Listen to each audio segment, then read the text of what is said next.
A dor maior, de fato, foi interna, comigo. Eu aceitar de fato, nós aceitarmos de fato o autismo no nosso filho. Mas uma coisa a gente deixa bem claro, né? Autista nasce autista. Exato. Ninguém fica autista. Porque as estatísticas estão mostrando aí, cada 31 pessoas que nascem no mundo, um é autista.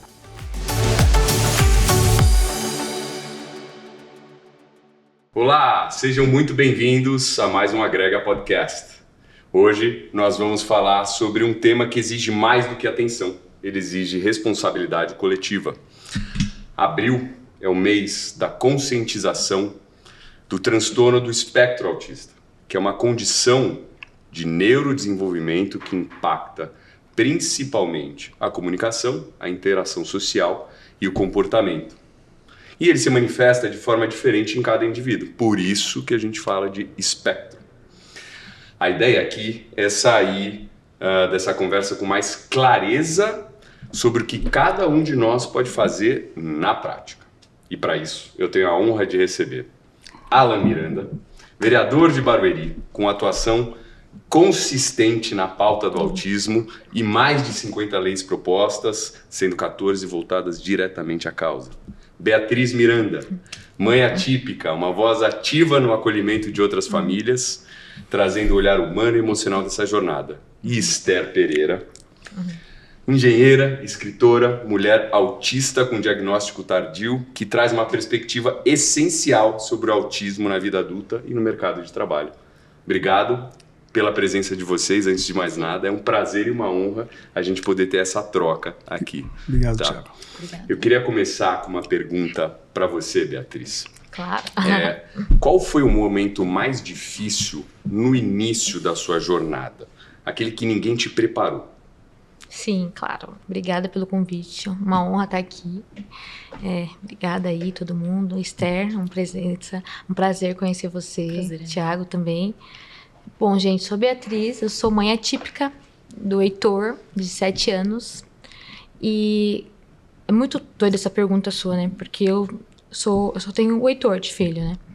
E quando eu me tornei mãe, meu marido, Alan, ele já tinha um filho mais velho e eu era tudo novidade na maternidade para mim. Mãe de primeira viagem, com muitos sonhos, muitas expectativas. Que a gente pensa, eu tenho várias sobrinhas e eu vi o desenvolvimento delas e idealizava isso na minha maternidade. O Heitor nasceu, tudo dentro do esperado, do ocorrido. Quando eu me vi... Quantos anos tem o Heitor? O Heitor tem 7 anos, na verdade 6, ele faz dia 15, amanhã. Parabéns. Parabéns, meu amor, linda mãe. E o Heitor, eu acredito que todo o diagnóstico, eu acho que é um peso, assim, e fundamental. E pra mãe, é maior ainda. E o Heitor, eu descobri cedo, mas o caso do Heitor é um autismo regressivo. Então, eu falo que, eu não posso falar que dói menos ou dói mais, mas eu senti as duas vertentes, porque até 1 ano e 6 meses, o Heitor estava dentro do esperado. Então, o Heitor, assim que nasceu, ele tinha troca comigo, ele olhava no olho, ele balbuciava, ele começou a cantar musiquinhas, tudo que era dentro do esperado para a idade, para os marcos de desenvolvimento de uma criança, o Heitor tinha. Quer dizer, na prática, quando você tá lá, vocês nem pensavam Sim. em qualquer coisa do gênero. Então vai indo, tal. Maternidade, isso, Beleza, normal. aí passou 1 ano 1 ano e 6 meses. Isso. Com 1 ano e 6 meses, nós entrando numa pandemia, o Heitor, habilidades que ele já tinha dominado, de fato, mamã, papá, cantar musiquinha, olhar pra nós, apontar, ele perdeu essas habilidades. Era como se ele tivesse batido a cabeça e no outro dia ele não sabia de mais nada. Tá. Então, a gente se viu nisso e pra mim foi desesperador, né? Pra nós. Se ver e a gente achou... Primeiro você começa dentro de você, não sei se com outras mães são assim, você começa a criar... nós colocamos justificativas. Colocamos que a justificativa era a pandemia e era por isso que o Heitor apresentou aqueles sinais. E uma profissional amiga nossa, a gente procurou e ela falou assim: Bia, mas vocês dois na sua casa, vocês falam bastante, conversam. Por que o Heitor parou de falar? Por que o Heitor... Aí que foi o choque, assim, sabe? Que eu parei e comecei a me aprofundar. Eu fui a primeira, acho que mãe sente, né? Daí eu falando pro Alan, e o Alan até, na vida pública, ele sempre teve contato com famílias atípicas. Ele falava, Bia, na gravidez você visitou muitas famílias atípicas, você ficou com isso na cabeça, calma. E ele, tipo assim, porque dentro da nossa casa, né? Ele vivia isso, né, com os eleitores, com as pessoas que ele ajudava. Mas dentro de mim tinha algo errado, sabe? E foi muito difícil. Hoje eu falo bem, mas eu tô quase chorando também. Mas é um luto, de fato, assim.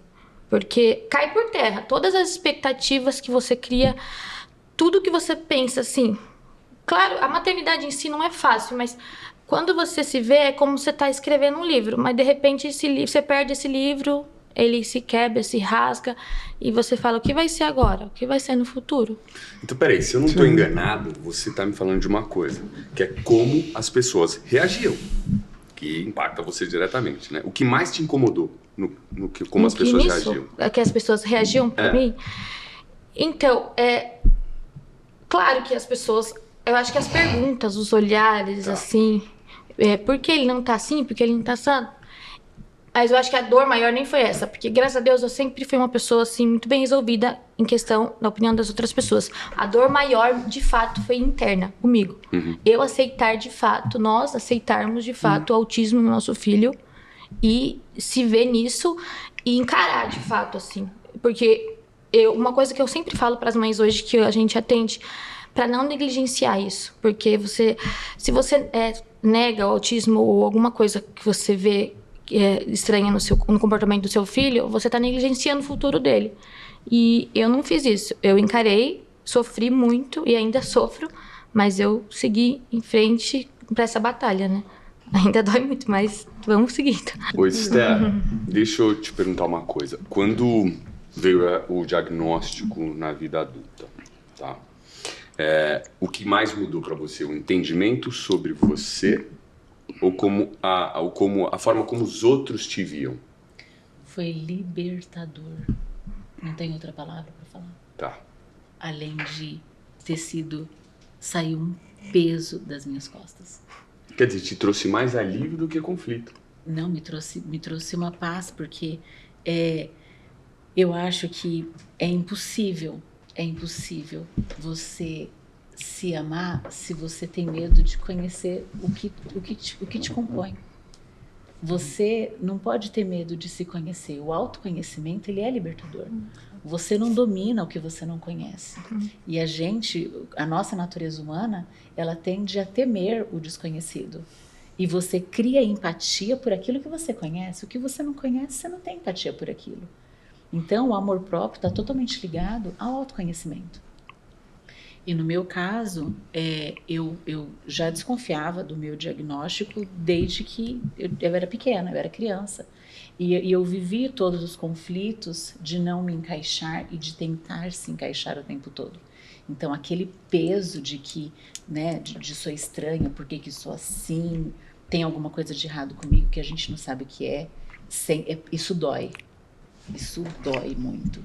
Então, quando eu recebi o diagnóstico, eu tive uma crise de choro, mas foi um alívio. Tudo bem, eu só preciso do meu tempo. Então, eu tive coragem de ir atrás só quando eu fiquei grávida.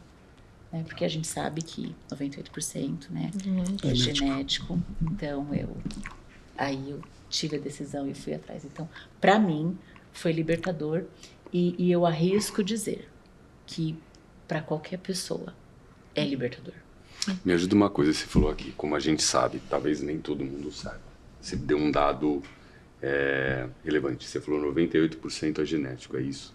Tô até com medo, gente, porque tem profissionais aqui... Não se preocupa com a estatística, eu digo, a grande maioria, nesse sentido, 98% é isso? 98% é genético e 2%... Mas para quem não conhece. Ambiental. 98% é genético e 2% ambiental.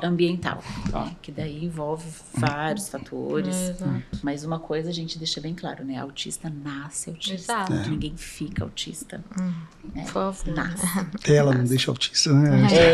Gente, pelo amor de Deus, né? Então, isso é muito importante, porque nem todo mundo sabe disso. Autismo não é doença, é tão importante falar isso, né? É bem importante. Obrigado. Isso me ajuda a fazer uma pergunta para você, Alan. Vem cá. É o seguinte. Quando você saiu da atuação pública e virou pai dentro dessa realidade, O que mais te chocou? Uau! Então, na verdade foram as coincidências, né? O que mais me chocou foram as coincidências. Eu tinha uma assessora e ela tinha um filho autista. E ela sempre falou muito de autismo para mim. Até então, para mim, o TEA é o chá inglês, entendeu? É a tradução do chá inglês. Eu não conhecia muito. Eu conhecia só o autismo da forma clássica, né? Que tem bastante estereotipia, aquela forma que não se comunica. Então, para mim, cara, quando eu comecei a lidar com essas coincidências, eu falei, poxa, mas não é possível que a gente atende tanto autista, né? Depois dessa moça que me ensinou os caminhos, nós fizemos o Centro de Referência do Autismo, que é um projeto no mesmo ano que o meu filho nasceu. Um projeto que atende 600 crianças, nós fizemos o Centro de Referência do Autismo, existe uma indicação do mês de março, e o meu filho nasceu no mês de abril. E aí, só que ninguém nasce autista, assim, ninguém assim, não se apresenta como autista. Existem as fases, né, o desenvolvimento, né? Você vai descobrindo aos poucos. E aí, quando a Bia, né, a mãe começou a falar, eu comecei a negar. E é natural, tá? É um processo natural. Você começa a negar, fala, não, imagina. Cada um tem seu tempo. Cada um tem seu tempo. Aquela coisa que todo mundo fala quando não conhece o assunto. E depois você vai buscando conhecimentos, vai buscando alternativas. E aí a gente faz do limão uma limonada, né? Como homem público, a gente tem a necessidade, tem a função de direcionar essas pessoas que tiveram esse mesmo baque que a gente, mas não tinha tanto conhecimento, não buscaram tanto conhecimento.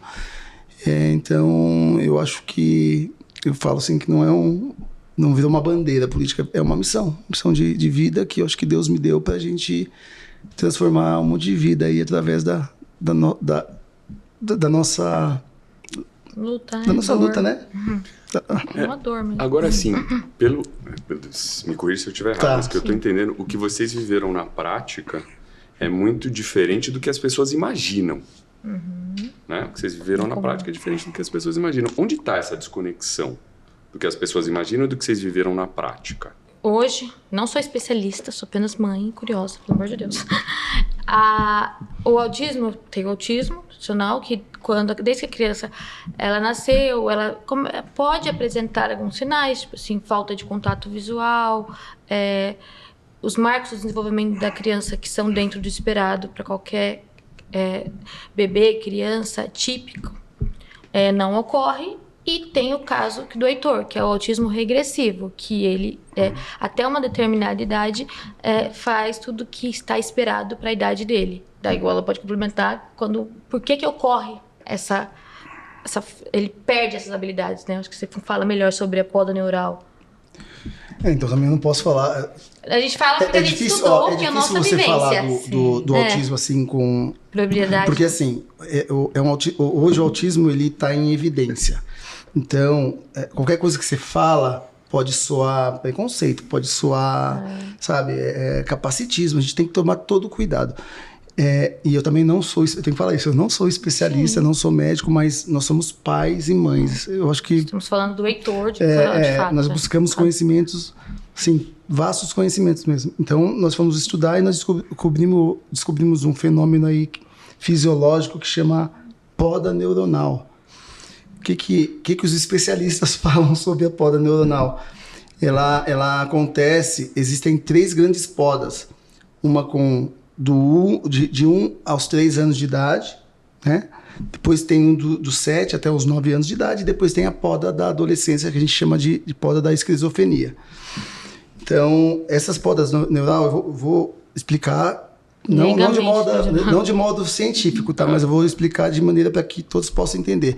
É como se fosse uma árvore cheia de galhos secos que você deve podar ele em algum momento. A poda neural, ela faz essa poda de forma irregular. Todo ser humano tem essa poda, então entendeu? aqueles neurônios que não deveriam ser podados foram, e aqueles que não deveriam ser podados não foram, e aí fica Conexões, irregular. né? Então, isso explica, e para mim explica muito essa regressão do autismo do meu filho, do Heitor. Então, faz todo sentido, né? Todo ser humano tem esses marcos, a criança nasce, tem esses marcos, né? E agora a gente desconfia, porque ele vai fazer 7 anos, que ele está passando por uma nova poda. Então, é um novo desafio, uma nova expectativa. A gente tem medo.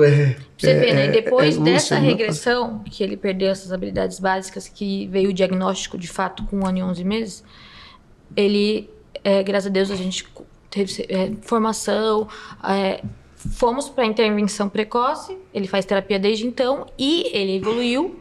E quando ele chegou acho que foi uns 4, 5 anos, ele já estava evoluindo bem, ele falava as letrinhas, tudo, ele perdeu de novo. Então hoje o Heitor, ele é 7 anos, ele é uma criança não verbal, com TDAH, que tem as comorbidades também, e é uma luta. E hoje ele se comunica quase totalmente por comunicação alternativa, que é um tablet.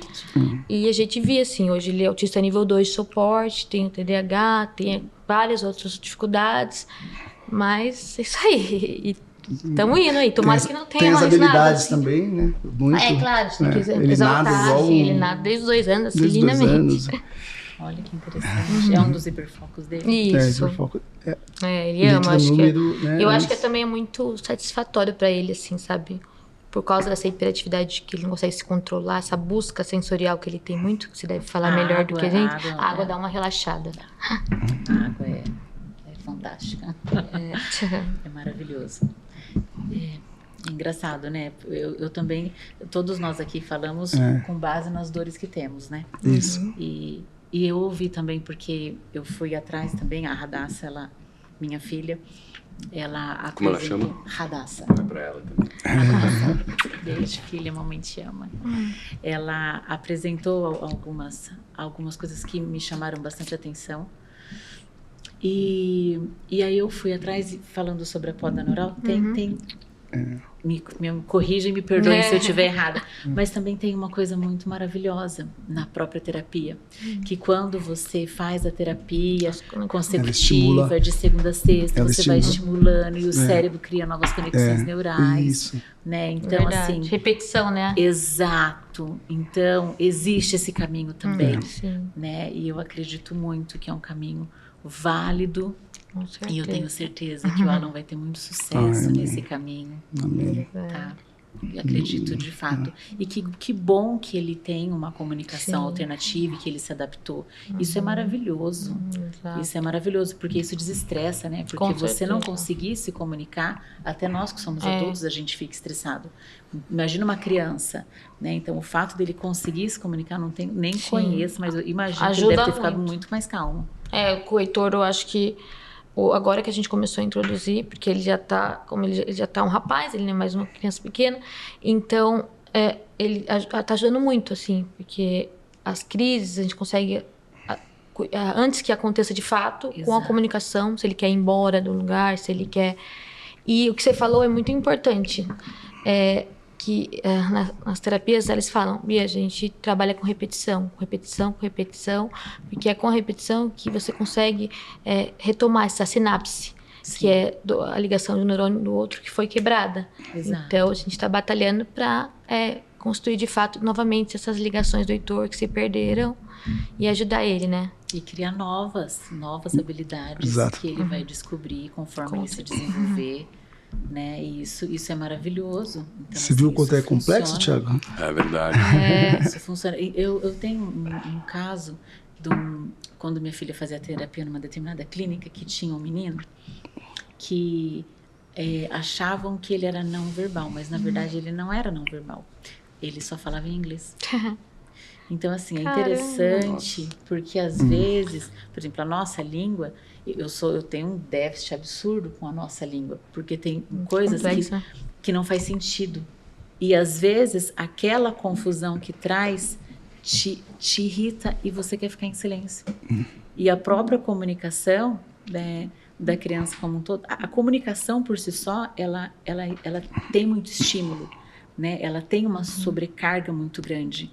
Exato. Então, às vezes, outros níveis, tem o nível 1, nível 2, nível 3, o próprio nível de suporte 2, por que eu vou me comunicar? Qual a necessidade que eu tenho de me comunicar? Por que eu vou me comunicar? Vai fazer diferença aquilo? Exato. Por que eu vou gastar a minha energia de muito convencendo? difícil. Então, eu quero ficar quieta.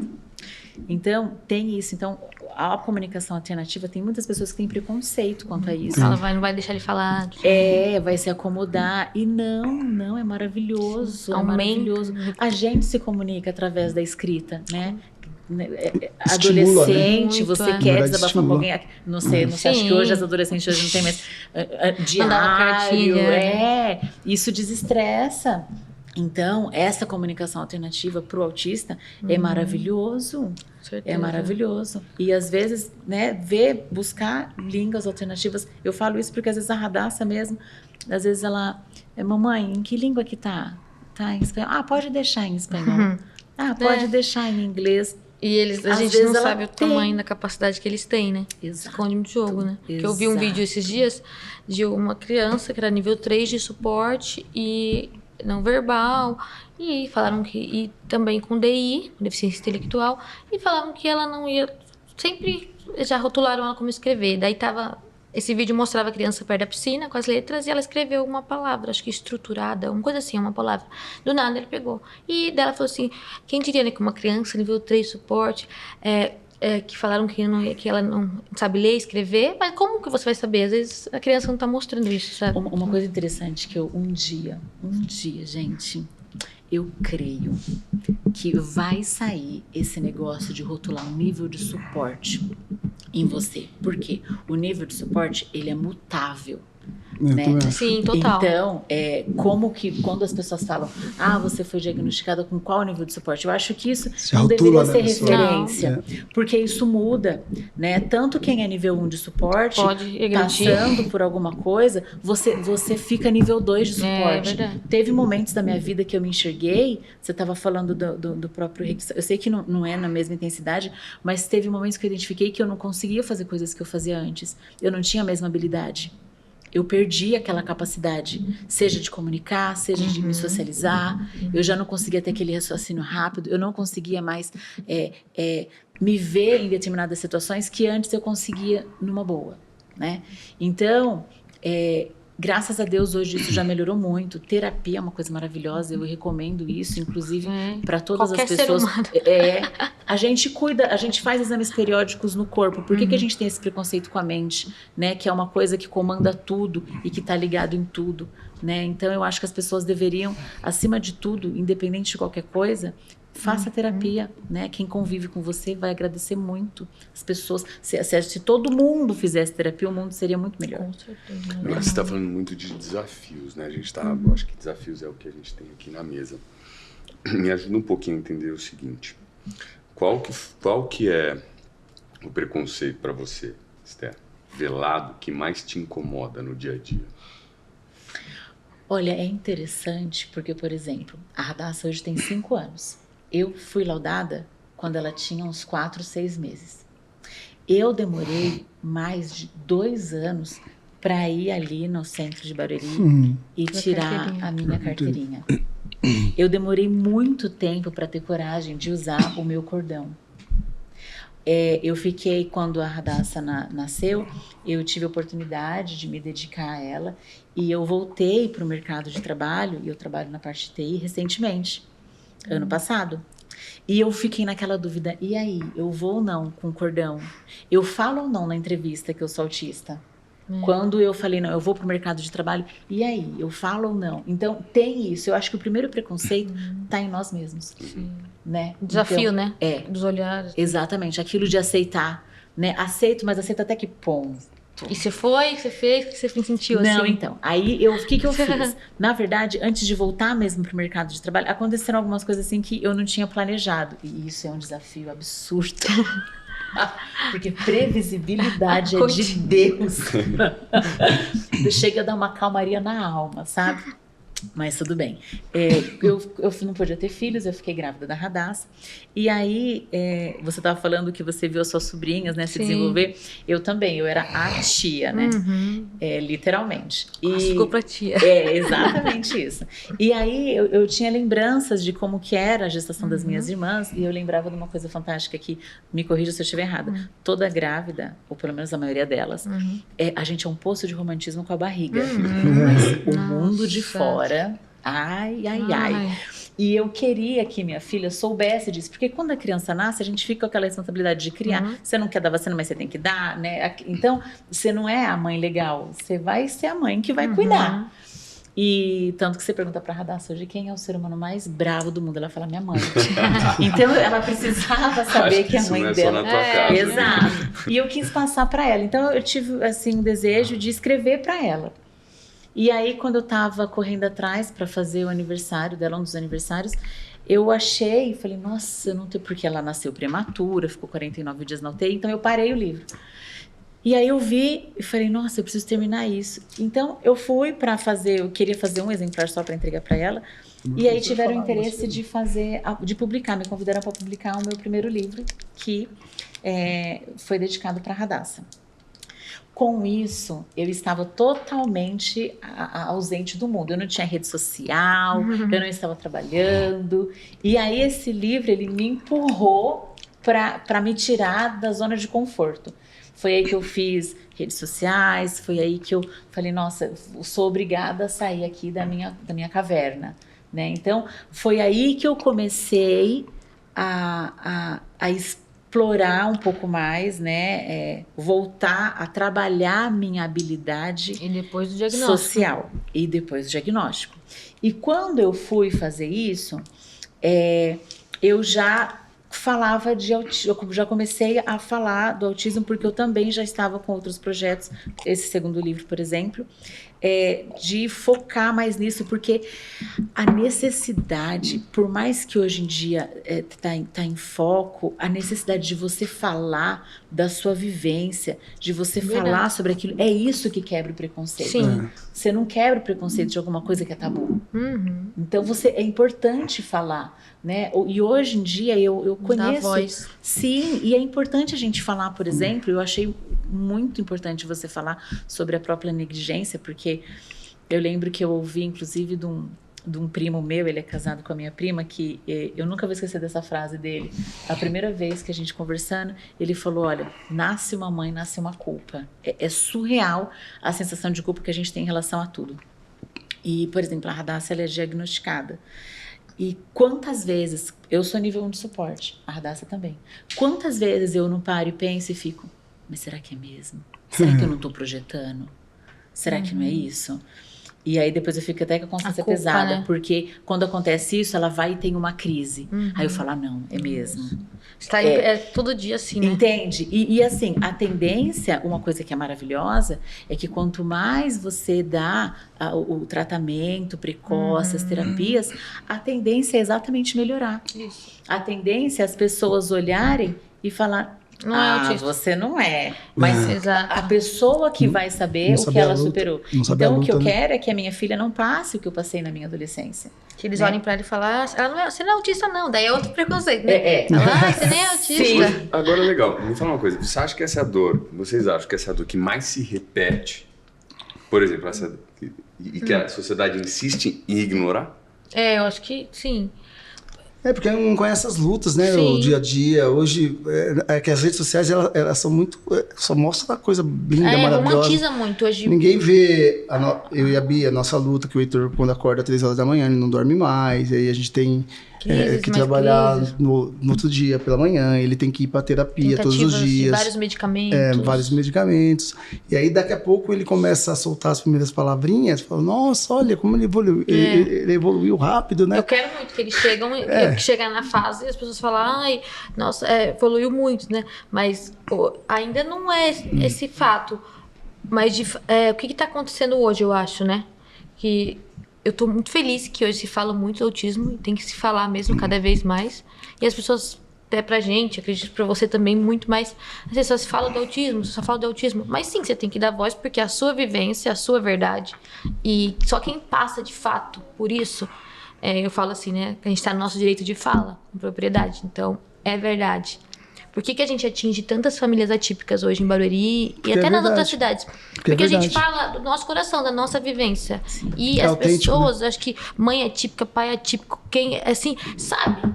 Assim, se você fala com o coração, você fala com verdade. Sim. A gente fala do autismo não só para as pessoas atípicas, sabe? A gente tem que falar do autismo para as pessoas típicas. Hoje eu falo assim, sempre nas falas que a gente conversa bastante assim com os pais, com a sociedade, a gente fala assim, olha, se o autismo não bateu na sua porta, uma hora ele vai bater. Ou diretamente, através de algum familiar, ou indiretamente. Então a gente tem que estar preparado, porque as estatísticas estão mostrando aí, cada 31 pessoas que nascem no mundo, um é autista, né? Então... E aí me fala uma coisa, onde as pessoas acham que estão ajudando, mas na verdade elas estão atrapalhando, na prática? É uma pergunta muito boa. Cada um tem seu tempo. E eu queria pegar um gancho, exatamente porque assim, eu acho que dentro do espectro, cada um vai ter a sua dificuldade. E uma dificuldade não é maior que a outra, porque cada um sente a dor de si, forma, né? E de uma forma, exatamente. E é muito bacana isso, você falar, porque tem até dados que falam que, por exemplo, mulheres com nível 1 de suporte, diagnosticadas e principalmente não diagnosticadas, têm um índice absurdo de suicídio. Né? Justamente por você não se encaixar. Meninas também entram muito em depressão na adolescência. Mas eu passei por isso na minha adolescência. E graças a Deus... É muito normal para ser autista e muito autista para ser normal. Exatamente. Né? Você se anula, né? Você é muito estranho para ser normal. E muito normal para ser autista. Entendeu? Então, assim, e é complicadíssimo. Hoje eu sei que eu tenho várias estereotipias, por exemplo, que hoje eu sei que é estereotipia, mas eu não sabia antes, né? Então, por exemplo, eu pisco muito quando eu tô nervosa, eu tô sempre mexendo em alguma coisa. Claro que o autismo, eles vêm acompanhado, né? Um pacote, você sempre tem alguma coisa. O TDAH também não ajuda. E é muito bacana ouvir tudo isso. Você tava falando, por exemplo, de só falar de autismo. Hoje eu falo, o autismo é um hiperfoco para mim. E é lógico que eu adoro falar sobre isso, porque eu me conheço mais, porque é informação que agrega, né? Qualquer lugar tem que falar mesmo. Exato, e quando você fala, por exemplo... Chegou pra você aceita. E você fala, ninguém quer um diagnóstico. Não. Nem para si e nem para um filho. Você nunca quer, porque você não quer que a pessoa sofra. Isso. Você já vai sofrer porque a vida já vai te trazer desafios, né? E quando você tem alguma coisa que é um processador diferente, uma configuração diferente, né? Eu costumo dizer, um exemplo que eu dou de um cérebro autista, é como você tem um Android e você tem um iOS. Os dois vão te dar ferramentas para você conseguir fazer, mas o processamento é diferente, entendeu? Vai ter um processador ali que vai ser mais lento em algumas coisas, vai ser mais rápido em outra, vai ter uma memória que acaba mais rápido, que tem uma outra, mas acaba mais rápido a memória não rende, a bateria não rende, então tem isso, né? É muito importante. No caso, por exemplo, do nível 1 de suporte, a grande sobrecarga, ela fica para você. Sente quem tá com você ali do seu lado, né? No dia que você quer dormir o dia inteiro, quando você não quer sair para canto nenhum, por mais que você ame seus familiares, mas naquele dia você não quer ver ninguém. Por mais que você ame a sua filha, naquele dia você não consegue socializar com ela, brincar com ela, porque você tá com aquela sobrecarga. Entendeu? Sim. Então, assim... muito invisível, né? Exato. E para você conseguir identificar que, olha, isso é uma sobrecarga sensorial, não é porque nossa, que mãe sou eu, que eu não quero sentar e brincar com a minha filha, não tenho prazer nisso, você não tem prazer em ir no shopping, graças a Deus, meu marido adora ir no shopping com a minha filha. Que pra você é um caos. Não gosto, gente. Não faz sentido nenhum pra mim ficar andando dentro de uma coisa fechada, né? Pra ficar olhando as coisas, olhando o quê? Sem propósito nenhum. Não quero estragar o passeio de ninguém. Mas assim... Não vou ser uma boa companhia, tá? Mas pra mim aquilo não faz sentido. Hoje eu me esforço quando eu vou com a minha família. Vou, mas eu também, graças a Deus, hoje... Meu esposo, por exemplo, ele comprou livros, ele tenta também entender um pouco mais. Então, hoje eu já tenho essa liberdade de falar que eu não quero ir no shopping, né? Mas até falar sobre isso, até isso ser um assunto sem tabu, a primeira impressão, se seu marido, né? Normalmente, o marido convida uma pessoa a sair pro shopping e não quer ir, fala, nossa, como você não quer sair comigo? O que tá acontecendo com a gente? Com a nossa relação? Mas né? eu acho que esse teu lugar traz paz quando você fala. Então, quando você se entendeu, você tá Total. trazendo uma paz Se pra libertou, mesa. uma libertação. Não tem uma brecha que o cara vai olhar e falar assim, o que tá acontecendo com a gente? Não, você não Mas quer. sabe o que é interessante? Por exemplo, o autismo, você estava falando, né, das características do autismo, e é fantástico falar disso, porque eu costumo dizer assim, que é como você imagina uma pizza gigante, só que é uma pizza só com vários sabores. Né? Então, o déficit de cada autista, vamos falar assim, cada um tem condição de comer um pedaço ali. Todo autista vai ter um pedacinho da pizza. Uns vai ter 2, 3, 4. A quantidade que vai variar e o saborzinho do pedacinho de pizza de cada um que vai variar. Por que eu tô falando isso? Porque às vezes eu tenho dificuldade de identificar o meu próprio sentimento.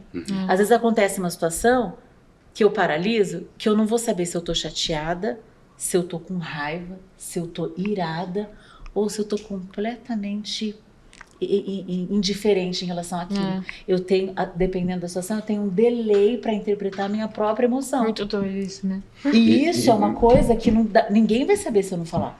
Mas para você, nessa situação, hoje você sabe como reagir de uma maneira de não se expor e depois voltar Hoje, e poder avançar? sim, mas, por exemplo, por muito tempo na minha vida, e isso acontece com muitos autistas, quando não estão fazendo terapia ou quando a terapia não está direcionada da forma correta, qual que é a reação do autista se eu não consigo entender meu sentimento? Agressividade. Exato. Então, teve muitos momentos na minha vida, né, todo mundo tem passado, que eu reagia com muita agressividade para muitas coisas, inclusive em relação à minha própria, as pessoas que me amavam. Por quê? Porque é a autodefesa do próprio ser humano. Exato. É automático aquilo. Hoje não. Hoje eu paro e aí eu vou entender aquilo. Porque se eu der uma resposta automática, vai ser instantâneo, vai ser para dar defensiva, Às vezes não acontece. vai ser agressivo. Né? Igual às vezes o nosso filho, né? Tiago, é muito legal essa iniciativa, né, de vocês para falar sobre o autismo, assim, de fato, que a gente vive isso o tempo todo, porque a sociedade ainda não está preparada. Aí entra empresas como a Luft, como a Agrega, que quer dar voz para nós. Eu acho isso incrível, porque quanto mais a gente fala, mais vai enraizando na cabeça das pessoas, porque o Heitor é uma criança incrível, ele é uma pessoa super amorosa, e a gente fala assim, mesmo dentro de todas as dificuldades e os desafios e os obstáculos que ele vai ter para desenvolver as habilidades, ele é muito feliz. O Heitor é uma criança que exala a felicidade, a alegria. E isso, mas a sociedade, eu fico pensando, mais isso para mim, para o pai dele, basta, mas para a sociedade. Uma coisa que o Heitor tem muito, eu acredito que todo autista tem um pouco, acho que isso é algo que pode ser acontecido, você me corrija se eu estou falando bobagem, a rigidez cognitiva. Deve ser um pouquinho ou muito. O autismo ensina pra gente todos os dias dar valor nas pequenas coisas. Nas coisas que a pessoa típica tem todos os dias ali, fartura, e é o que uma mãe e um pai atípico ora para Deus todos os dias para que tenha o mínimo. Então, dê valor, né, ao seu filho te chamando de papai, de mamãe. Para de falar. Para de falar, não, sabe? É o que o meu sonho, né? O que é tormento às vezes para você, é o meu sonho, ver ele falando igual um tagarela. Então, e quando ele fala um pouquinho, umas 2, 3 letrinhas, né, o mínimo pra gente é extraordinário. Então, o autismo ele ensinou pra gente aí que a jornada é dura, é difícil, mas vai ser gratificante. Vai ser gratificante. E transformar vidas também através do que a gente faz é muito louco, é muito louco.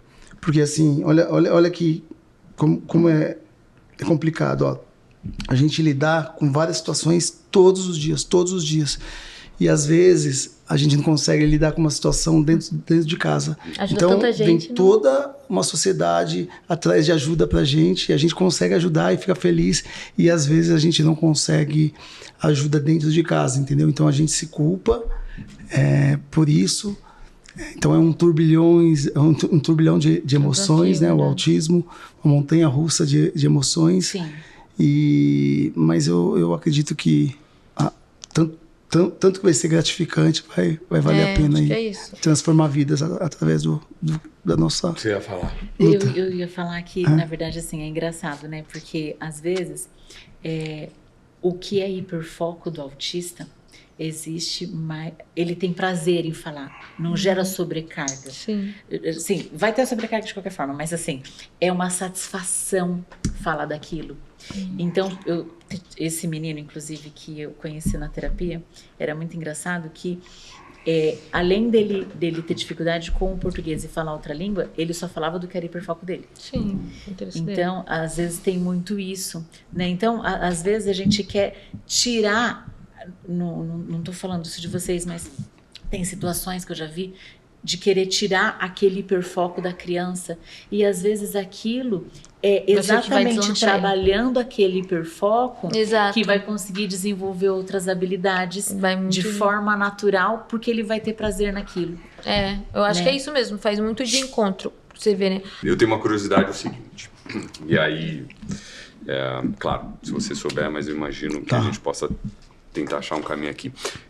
Que lei que existe hoje, e aí é um desafio, tá? Uma pergunta para entender, uma vez que a gente está falando da vida como ela é real aqui. Mas ela não funciona na prática. Quase todas. Hoje a lei que baliza aí o autismo é a Lei Berenice Piana, 12764, de 2012, que colocou o autista na condição de deficiente. Antigamente o autista não era considerado deficiência. Então, essa lei, ela dá os direitos do autista, ela traz os direitos do autista, por exemplo, isenção do IPVA, o BPC-LOAS, vaga de estacionamento, né? Então, as legislações do Brasil, elas são robustas, mas infelizmente elas não são executadas da forma que a gente imaginava, entendeu? Eu mesmo aqui na cidade, a gente fez algumas leis. Tem uma lei que serviu de base, que nasceu dentro do meu gabinete, que é a validade indeterminada do laudo do autismo. Essa eu que criei, tá? No Brasil, tá? Isso aí eu posso falar que foi uma lei que foi nascida dentro do meu gabinete. Por quê? Porque o autista é uma condição, é um transtorno que não tem cura, porque não é doença. Uhum. Então, por que você tem que ficar validando esse laudo todas as vezes que você precisa de um benefício? Vou trocar uma carteirinha de ônibus, preciso fazer todos os exames novamente, sabe? Então, o que nós fizemos? Fizemos essa lei dando validade indeterminada pelo laudo do autismo. E essa lei chamou a atenção de alguns deputados e chamou a atenção do Romário, do gabinete do Romário, que entrou em contato com a nossa assessoria e solicitou a lei. Falou, você tem um corpo dessa lei? Mandamos a lei. E hoje essa lei, no papel, Esther, ela funciona muito bem. Em algumas situações já está funcionando muito bem, mas a falta de conhecimento, a falta de conhecimento da lei, ainda muitas pessoas ignoram isso. Eles solicitam novamente um laudo. Os próprios planos de saúde, né? Os próprios planos de saúde. Quando você vai fazer... essa lei você ajudou a construir e ajudou as pessoas. Eu fiz no âmbito municipal. E aí as pessoas meio que copiaram, trouxeram para o âmbito nacional. Hoje é uma lei cidades implementadas, agora é federal, né? Tem alguma que você queria falar que ainda não saiu do papel?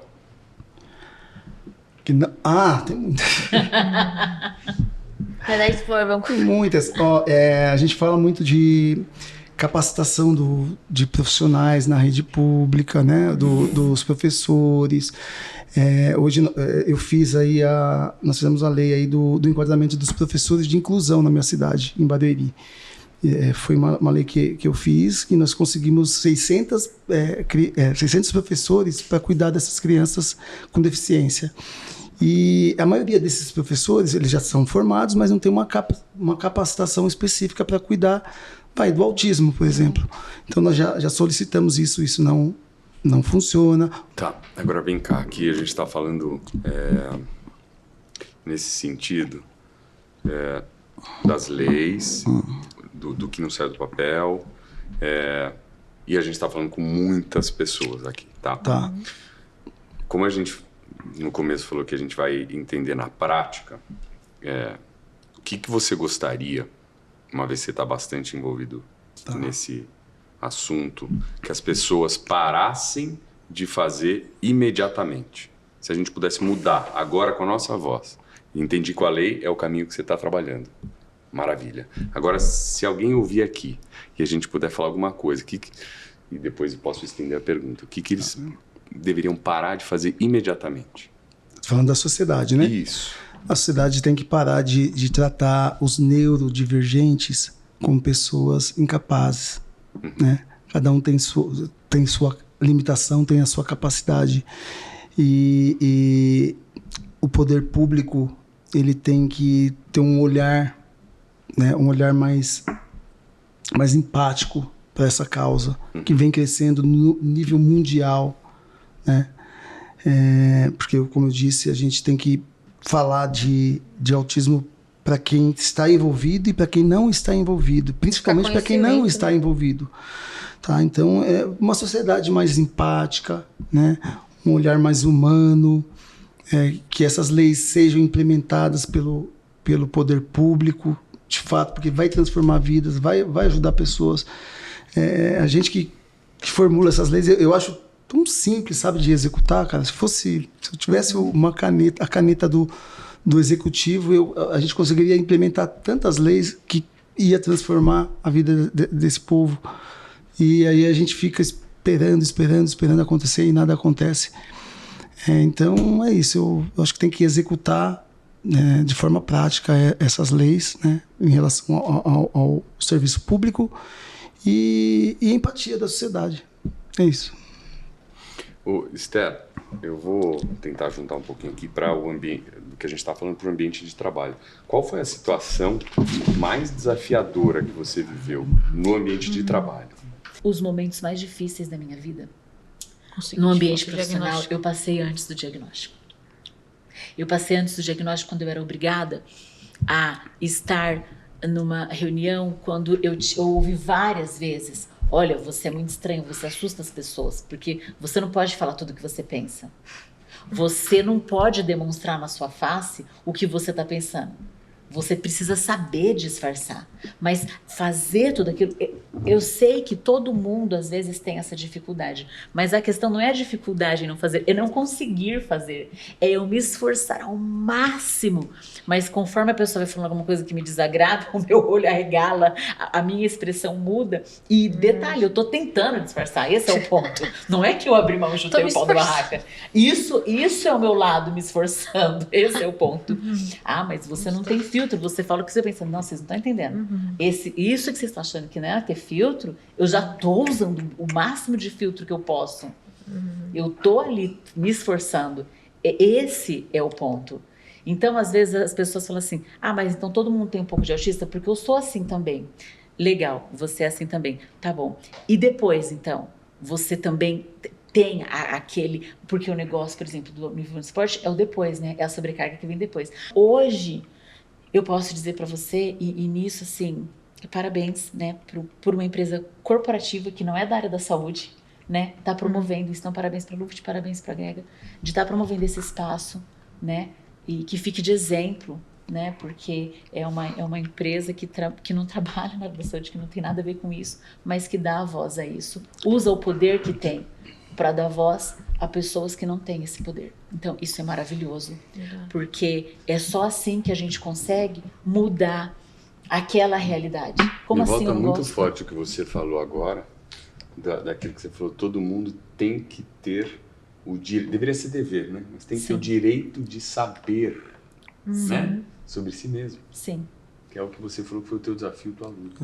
Deveria ter o direito de saber. Ninguém questionar. Exato. E quando Né? eu fui atrás do meu diagnóstico, surreal, eu né? ouvi: mas por que você está fazendo isso? O que isso É vai mudar na procurar sua vida? melhor. O que isso vai mudar na sua vida agora? Pra Você já tudo. passou dos 30. Mas primeiro de tudo, né? Quem garante que eu não vou viver 100 anos? Por favor, né? Foca aqui, né? Eu vou pouco, né? Mas assim, o que vai mudar? Vai mudar tudo. Vai mudar a maneira que eu me olho. Me fala uma coisa, ela falou de escritora, que a gente começou a falar assim: fala um pouco do livro. Falo. Ou da onde veio, como surgiu, o que tem? Fala um pouquinho pra gente, por favor. Então, tudo começou com o primeiro que eu fiz. E Posso mostrar aqui? pode, por favor. E o bacana é que depois, eu tinha muito medo de escrever por conta do meu déficit, mas depois eu senti a necessidade e tive a coragem de escrever falando sobre o autismo. E aí é interessante que eu comecei a escrever o meu segundo livro, que ainda está em processo de criação, onde eu sou autora mesmo, falando sobre autismo. E quando eu estava escrevendo este livro, me veio o convite de ser coautora deste livro, que se chama Autismo Além do Diagnóstico. Você gosta de convites? Convites? Eu vou te fazer um agora, aproveitando que você está no segundo livro. Nós temos aqui, fica à vontade, tá? Mas só para você entender, a gente tem aqui um sistema, vamos dizer assim, tá? Uma plataforma em que a gente dá o espaço para autores, para publishers, para editoras, que viabiliza o digital como uma loja que pode ser diretamente tua. E eu armazeno e eu distribuo isso. Não é merchan, não. Só para você entender que existe um canal aqui. O dia que você quiser, a gente pode conversar sobre isso. Claro, com certeza. Porque assim, cria a tua página e aí você não precisa ficar se preocupando onde eu vou armazenar, como eu vou fazer a propaganda, como é esse site, como é isso. Então assim, se preocupe em escrever o terceiro, quarto, quinto livro, se quiser. Resta com vocês. Mas aqui você já está convidada para poder vender. Olha, que legal. A gente conversa sobre isso, eu tenho muito interesse. Top. Porque esse livro mesmo que está no forninho ainda, Consegui focar, né, no livro. eu consegui, eu estava escrevendo ele e aí veio o convite. E é exatamente isso, eu queria mostrar o autismo de dentro para fora.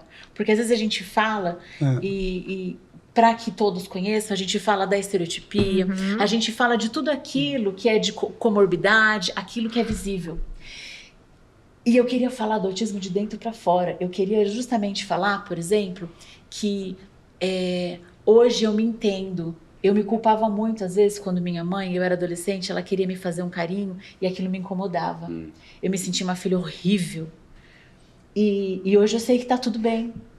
Eu tinha vergonha de falar para o meu esposo quando eu estava com alguma dor, enxaqueca, que eu sempre tive muito, ainda mais quando eu não respeitava os meus limites, e ele queria me fazer carinho, e naquele momento da minha dor, o carinho chegava a doer mais ainda.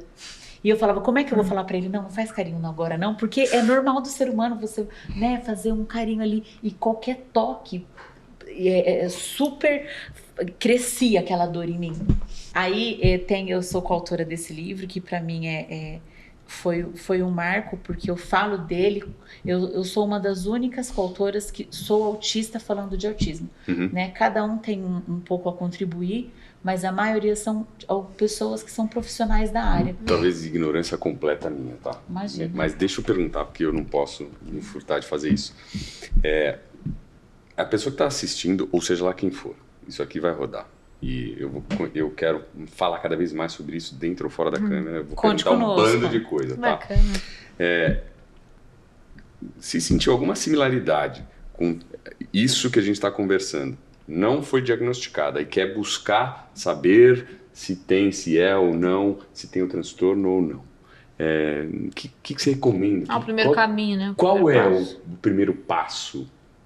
Olha, eu acho que vocês hoje são mestres em falar isso, porque Deus abençoe vocês por isso. Vocês criaram muito dos primeiros passos para pessoas que não tinham condição de dar esses passos. Então, eu vou deixar essa resposta para vocês. Fala para mim. Então, a Esther, ela deu uma aula aqui, né, do que é o autismo sem a cara, porque o autismo ele não tem cara, né? Isso a gente tem que falar muito, muito sobre isso. O autismo ele não tem cara, não é igual a síndrome de Down, por exemplo. Ele não tem cara, então ele tem as suas máscaras e ele pode estar presente em pessoas que você nem imagina, né? E se você desconfia, se você sofre internamente, né, com isso, igual a Esther sofreu, né, toda a juventude, aí, a adolescência, a juventude, vai atrás de ajuda, vai atrás, converse, não tenha vergonha, porque as pessoas têm vergonha de falar desse rótulo do autismo. Né? E é libertador. Lá no nosso gabinete a gente conseguiu lá ajudar, né, os caminhos de um laudo de uma moça, vou até falar o nome que não vou falar, o nome fantasia que é a Mary. Ela, com 50 anos, ela conseguiu o diagnóstico do autismo. Isso foi libertador para ela. Mesma coisa, o que você está falando aqui é muito esclarecedor para a gente, sabe? Porque a gente lida muito com o autismo em crianças, é tudo muito lúdico, é tudo muito... tem muitas portas. Agora, para o autismo adulto, acabou. Quando você faz 15, 16 anos, um autista, não tem mais política pública, não tem mais lugar para ele entrar. Exatamente. Entendeu? Não tem mais nada, cara. Então... Vai crescer, né, essas pessoas. É difícil. Até você achar profissionais que estejam capacitados para olhar para o autismo, para o autista adulto. Eu quero agradecer demais a presença de vocês. Obrigada, foi incrível. Pedir aqui, e na hora que isso aqui subir, vão estar as redes sociais de cada um de vocês, tá? Então, obrigado de novo pela presença, incrível. pela oportunidade. Eu acho que eu me sinto com o objetivo atingido da gente não falar para inglês ver, vamos usar essa expressão. E a gente entrou para falar na prática, né? E eu queria deixar claro que eu trouxe esse livro aqui, porque eu quero deixar com vocês. Tá bom. Para que vocês possam... É um gesto de gratificação. Obrigado mais uma vez por esse espaço. Eu acho ele importantíssimo. Parabéns. Eu espero que agregue, né, para vocês. Espero que vocês leiam. E espero que agregue. Eu quero um também. Deixa, por favor, com certeza. Que dor, né? Deixa isso para vocês verem a melhor forma. E obrigado de verdade por esse espaço. Ele é importantíssimo, né? Eu acho que não virou moda. O autismo, ele não virou moda. Ele nunca vai virar moda.